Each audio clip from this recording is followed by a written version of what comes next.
for my brother who is a and they're after my life. My whole family is after my life, and they're setting me up.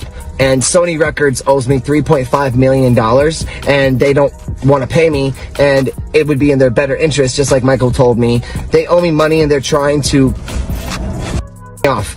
And I'm begging you and I'm pleading you, help me raise $100,000 as soon as I can so I can move to an undisclosed location where I am safe. They had cops come and check for a rope in my garage saying I wanted to hang myself. Aaron Carter's heartbreaking death just took a surprising twist. And guess who's in the spotlight? None other than Diddy himself. Aaron Carter begged for help in front of the world.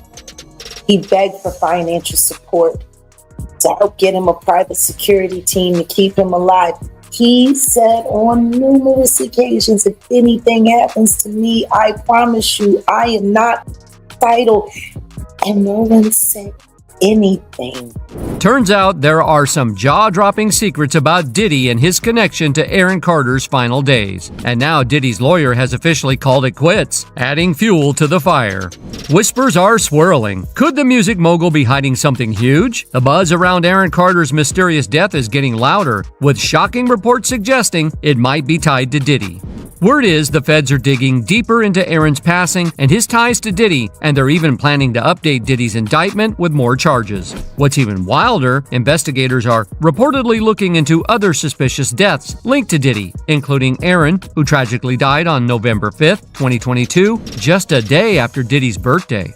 Aaron Carter's cause of death is revealed. According to online records obtained by E! News, the Los Angeles County Medical Examiner coroner determined that the singer died in November due to drowning. Secondary causes were listed as the effects of alprazolam, which is sold under the brand Xanax, and difluoroethane. Yeah, the same cause of death linked to Kim Porter, Whitney Houston, the near death of Jamie Foxx, and Al B. Sure. And guess what? All of them are tied to Diddy. When you look at the growing list of allegations and the mounting indictment against him, these claims don't seem so far-fetched anymore. What's even more chilling? Most of these people were either speaking out about Diddy or planning to expose him right before tragedy struck. The eerie timing raises eyebrows, doesn't it? Take a moment to think about it. Kim Porter's sudden passing, Whitney Houston's shocking death, and the health scares involving Jamie Foxx and Al B. Sure are all unsettling similarities. Is it just a dark coincidence, or is there something more sinister going on here? Now, we're diving deep into how all of this ties. The courtroom was charged with tension, and all eyes were glued to the unfolding drama. Seeing Diddy Combs, the legendary music mogul, sat silently, his face giving nothing away, as the prosecution revealed startling new evidence that left everyone stunned. Diddy, the allegations surrounding him, and what these mysterious deaths might reveal. Let's start with Aaron Carter. His official cause of death was ruled as drowning, but speculation has swirled that he may have been overdosed before being found in the bathtub. Sound familiar? That's eerily similar to Whitney Houston's tragic end. She, too, was found drowned in a bathtub, with illegal substances playing a significant role in her death.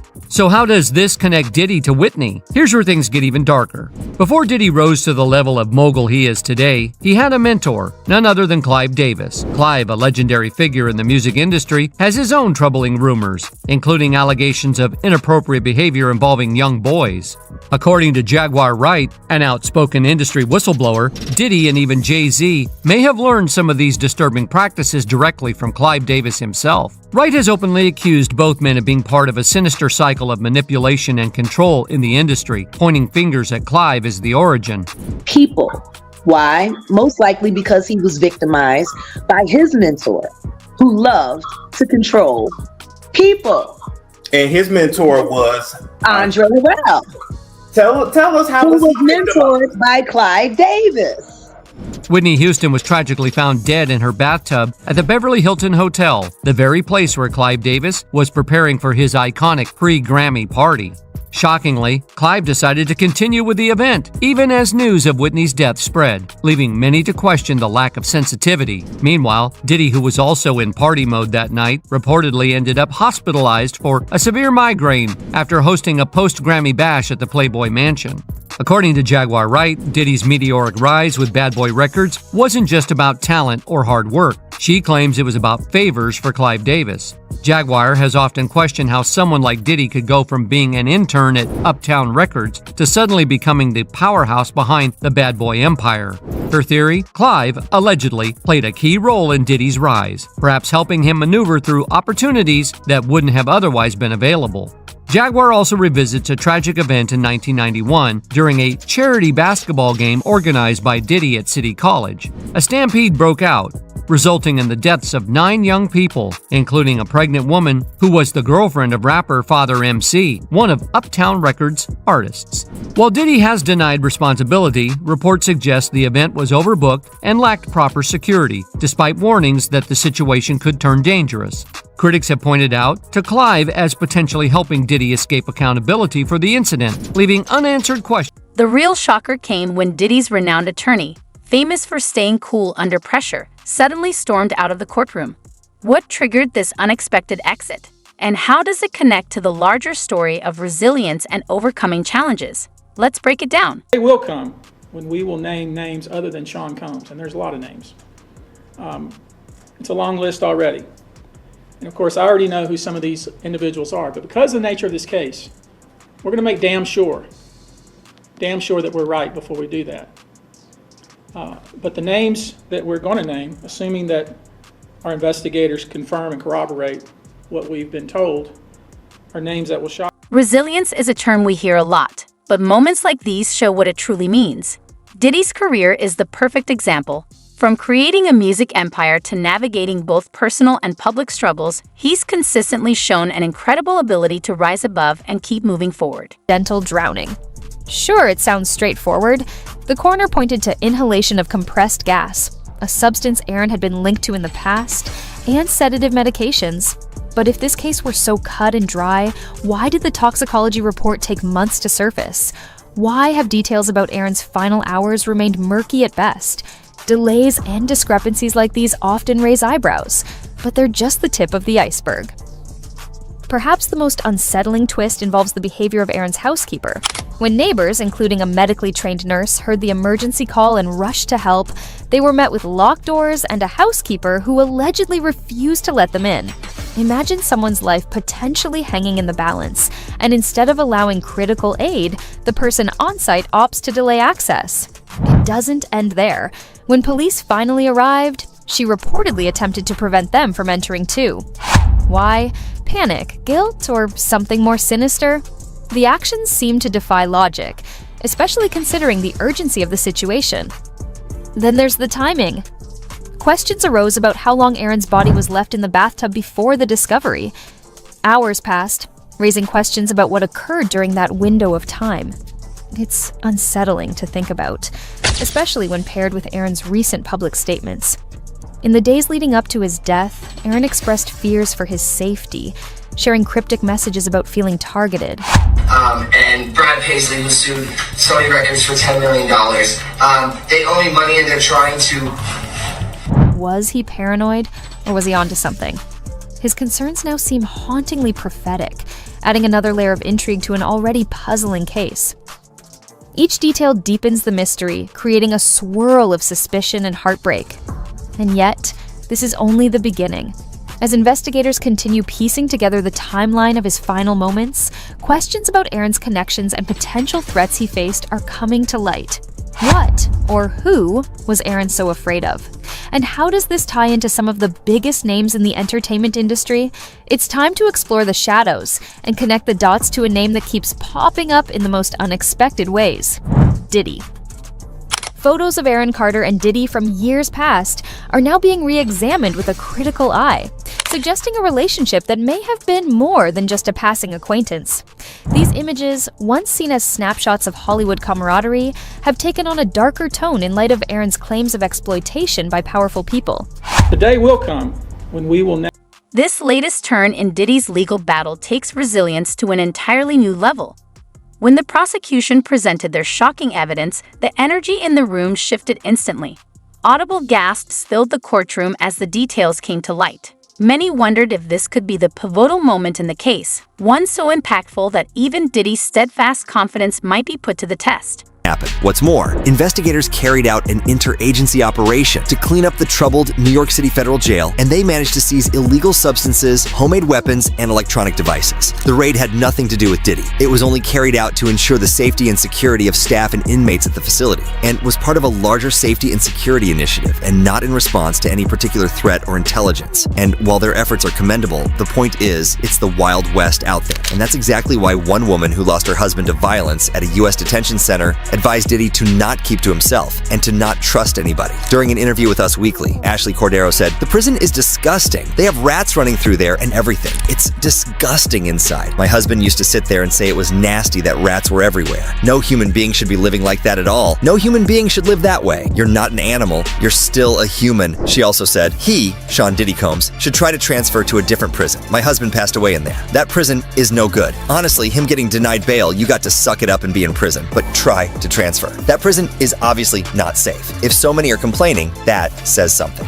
Unfortunately, Diddy's lawyers have been having a hard time getting him out. They requested the court to transfer his client to a prison in Essex County in New Jersey. In their motion for Combs' bail, his attorneys wrote that several courts in this district have recognized that the conditions at Metropolitan Detention Center are not fit for pretrial detention. Just earlier this summer, an inmate was murked. At least 4 inmates have passed away by blank there in the past 3 years. However, the decision was ultimately put in the hands of the Bureau of Prisons, who turned down Diddy. Now, I want to point out that Diddy's not exactly wrong to be paranoid, because he's in the same jail that held R. Kelly, Ghislaine Maxwell, and Jeffrey Epstein. Now, legal experts have already noted the similarities between Diddy's case and Epstein's. Prosecutors in both of these cases have said that the defendants were sex obsessed, and that they used their wealth and their power, resources, network to satisfy these desires, and more specifically for Combs. Even an anonymous Homeland Security agent who participated in the raids on his mansion said that Diddy is as bad as Epstein. But here's where things get concerning for Diddy. Jeffrey was discovered passed away in his jail cell on August 10th, 2019. And according to reports, he did the deed himself. But over the years, fans have uncovered several clues, suggesting that might not have been the case. And it's not mere speculation, since Jeffrey did know a lot of powerful people. And if he ended up exposing them, it would have meant a lot of trouble. So of course there was a long list of people who wanted him silenced. And that's And then the unexpected happened. Diddy's attorney, known for his sharp legal skills and calm demeanor, suddenly stood up, his face a mix of frustration and disbelief. Without saying a word, he walked out, leaving everyone in the courtroom speechless. Was this a strategic move or a sign that the new evidence had shaken the defense? Whatever the reason, it was a powerful reminder of life's unpredictability and the importance of staying resilient when faced with challenges. There's a lot of names. It's a long list already. And of course, I already know who some of these individuals are, but because of the nature of this case, we're going to make damn sure that we're right before we do that. As a young and vulnerable star, Aaron was thrust into an industry rife with manipulation and excess, and whispers suggest that Diddy may have played a pivotal role in shaping and possibly shattering his trajectory. Could Diddy have been one of the handlers Aaron referenced in his ominous messages about the dark side of fame? Then there are Aaron's cryptic warnings. In one of his final tweets, he reached out to Kanye West, writing, "Yo Kanye, let's talk man to man." This wasn't a casual invitation. It was a plea, a signal that Aaron had something urgent to share with someone who was also making waves by exposing industry secrets. Combined with Aaron's repeated expressions of fear and his claims to hold damning information, it's no wonder fans and investigators alike are now questioning whether his death was truly an accident or if it was something far more calculated. The stakes grow even higher with claims that the FBI is investigating Aaron's death as part of a broader inquiry into Diddy's alleged connections to mysterious deaths in Hollywood.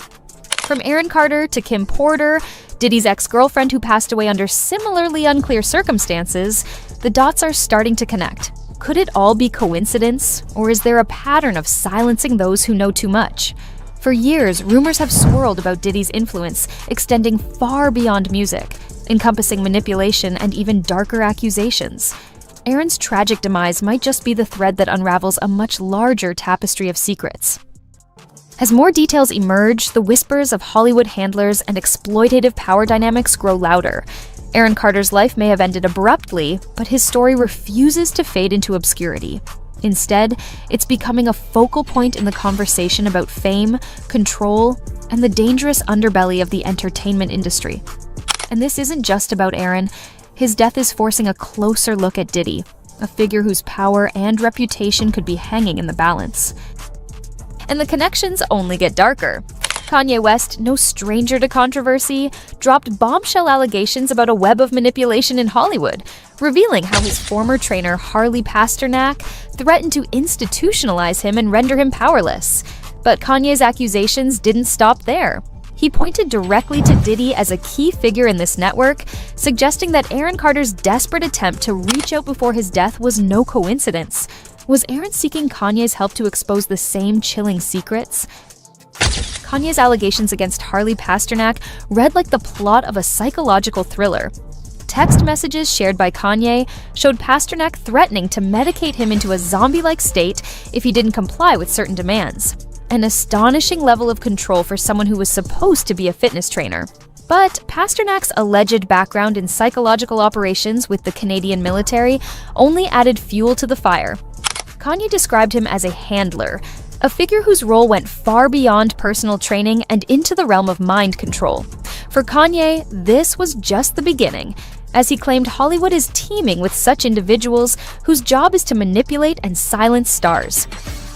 And then we have to take a look at Diddy's role in this particular context. Kanye alleged that Diddy acted as a go-between for these so-called puppet masters, pressuring him to backtrack on his public statement. Let's pause for a moment. Why is resilience so vital, especially in times like these?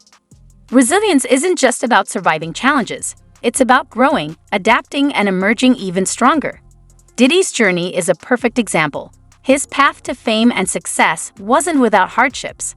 From losing loved ones to thriving in the intense world of entertainment, he has repeatedly proven that resilience isn't just a quality, it's a mindset and a way of life. So, Bill, now let me ask you now, seriously. On a softer note. Yeah, on a softer note. So, of course, Ray J took your place. He's making all kind of, he got his own news network. Didn't you see, give me thoughts when you say, like, Bow Wow say that he is upset or he feels the way that there's no more Diddy parties, He's like almost like he's fiending for the Diddy parties. Like, man, it ain't going down like it was. So let me ask y'all a question right now. If Bow Wow came into this room without anybody knowing anything he did, and a group of females came into this room, who go get the females first, y'all or him? Definitely Bow Wow. If they don't know, yeah, he said they don't know who Bow Wow is. Who he is. He's just Shad Moss from up the road. Oh. Yeah, nah, we getting that action. Get the females first. Yeah, because Bow Wow did walk in this room, but he was Bow Wow. But no, Bow Wow is he have to like bat his eyes or something. We don't bow ass. Yeah, nah. No shade to Shad. No shade to Shad. There's no shade. No shade to Shad, but nigga. Right. So if you can be a person who can show up you can show up to a place, and everybody here is paid to come in here and do what they do, of course you're gonna miss that. Yeah, man. You're going to wow, man. You can pull anybody you want, male or female, to the bathroom and get a blowjob. Yeah. You're gonna miss that. Mm-hmm. Yeah, damn. All right, well, it's a drought then. It's a drought. That drought made people crash out. So it's a drought. What can you give me one celebrity you were surprised to see at a party in a way that you were surprised to see him, male or female? Like, you might have had an idea about him, then you see him like, there ain't no way that this person's doing this with that or doing this like that or whatever. No. Okay, yeah, he said, goddamn, I can't do that. No. Like, after my first year of being working with celebrities, I figured out what it was. I said, oh, so they all like this.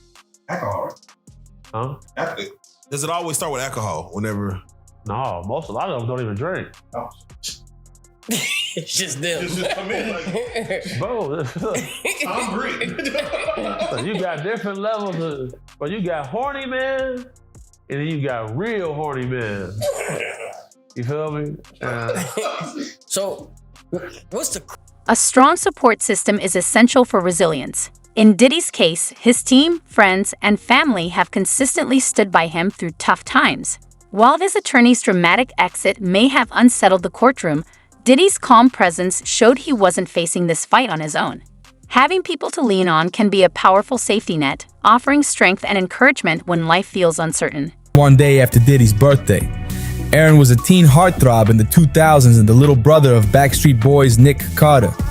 But after his rise to fame, he faced tough times with mental health.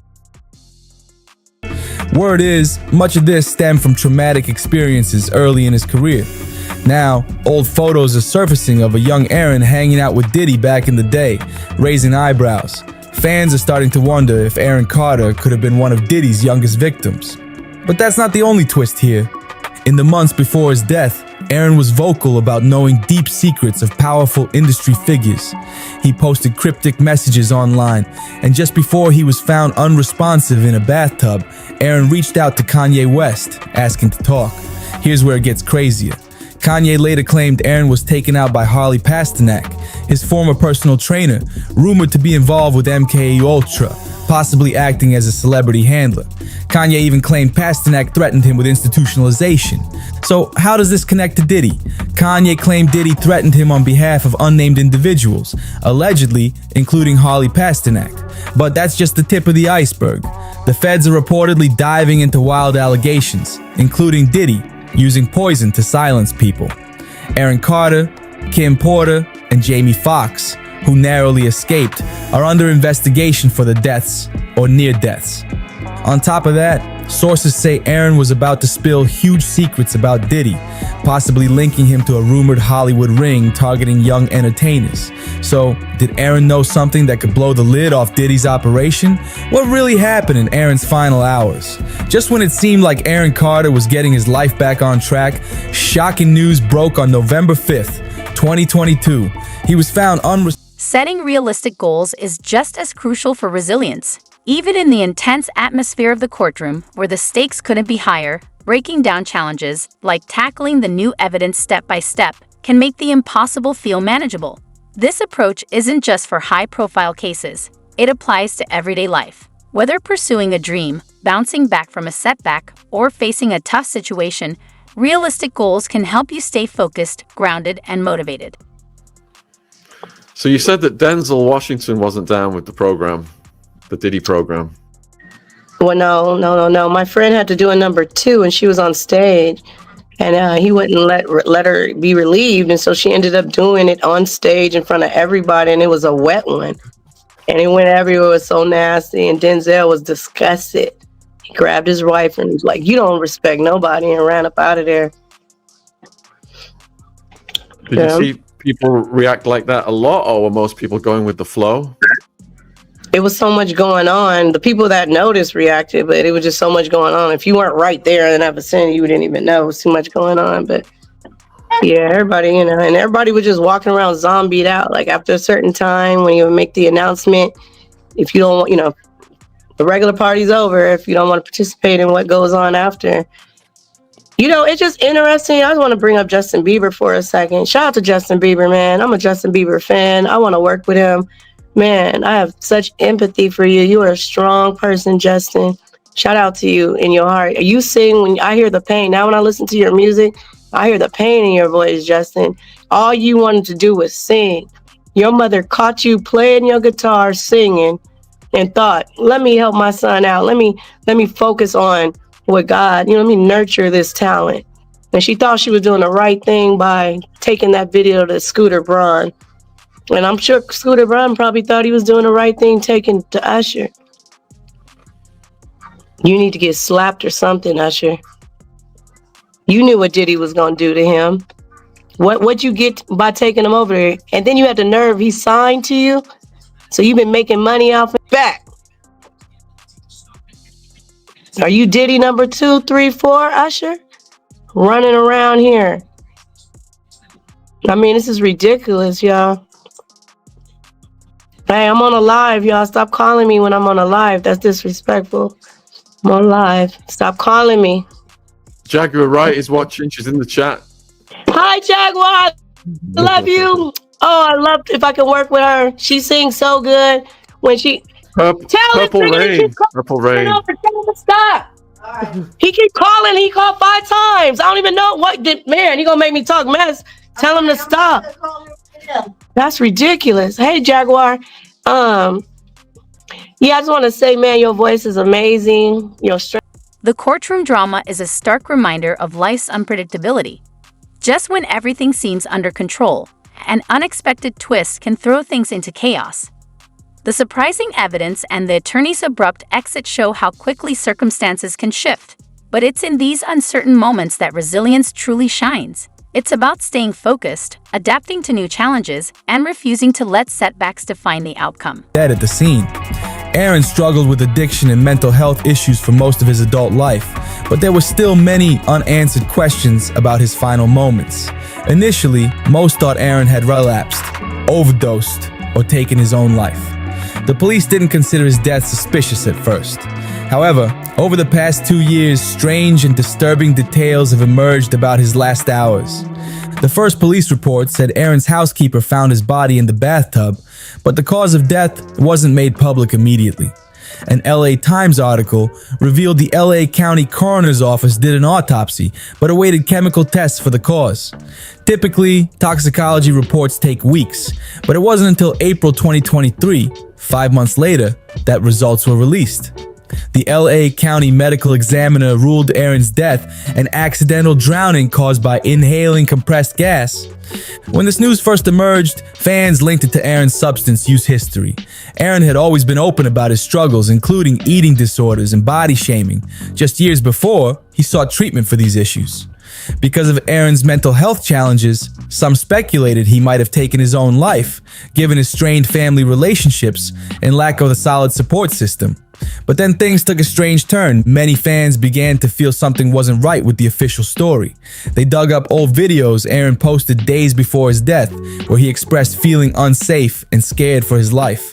Adding to the mystery, Aaron's neighbors, Anthony and Amanda Cheval, who were medically trained, tried to help after hearing a 911 call over a police scanner. Here's where it gets really strange. Aaron's house sitter reportedly refused to let the neighbors inside to help. According to the Daily Mail, Amanda, a registered nurse, grabbed her defibrillator bag to assist, but the house sitter wouldn't let them in. Amanda later mentioned the woman locked the front door and ran away. Even more bizarre, when police arrived minutes later, the house sitter tried to stop them from entering. A spokesman for Aaron told the U.S. Sun, "It is with great regret that I confirm Aaron Carter was found unresponsive this morning in his home in Palmdale, California." The family was notified and planned to fly to Los Angeles. Aaron worked hard in recovery towards the end of his life to be a good father and make amends with his family. Unfortunately, without proper recovery facilities in our country and open borders, this is why we have an epidemic. An eyewitness at the scene described chaos with police cars, news vans, and neighbors standing around.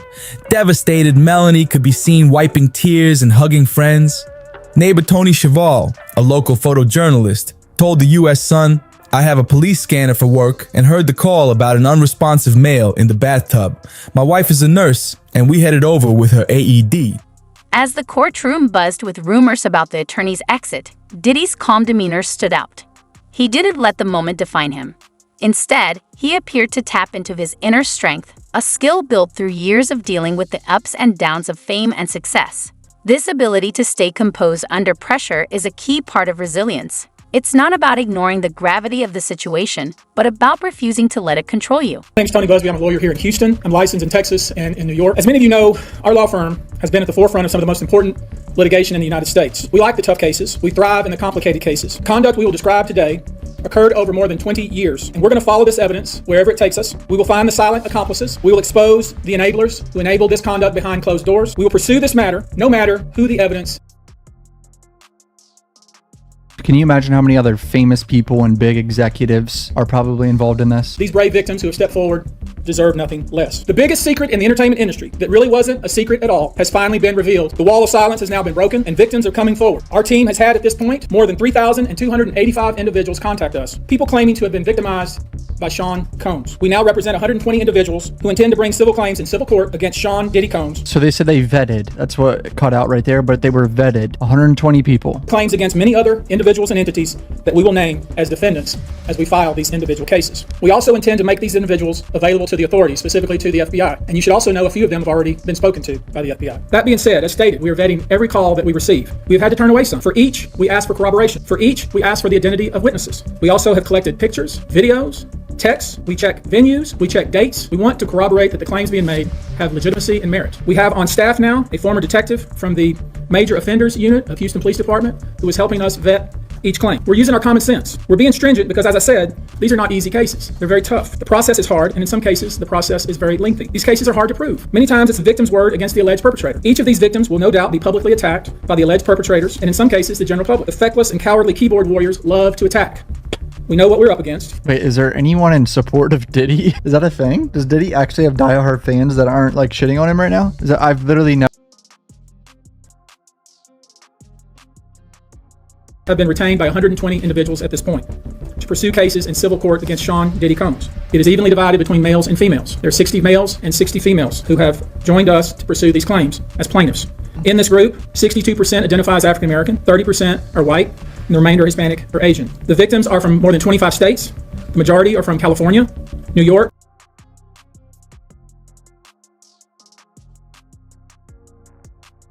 victims when the conduct occurred. It's shocking. Our youngest victim at the time of the occurrence was 9 years old.